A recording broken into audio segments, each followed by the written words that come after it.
Hey guys, and welcome back. In this video I'm going to be showing you how to create a bot on Telegram. So this is going to be really fast and simple.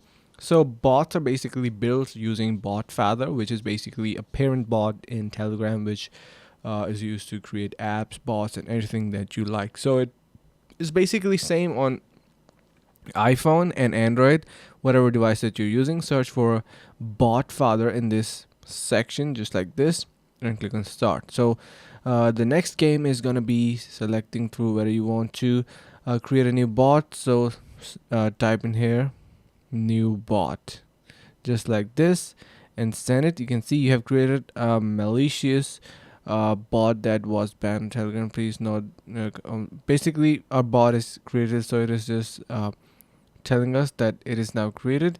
You can now tell our bot to simply change name and different stuff as well. So this is how you can create a bot on Telegram.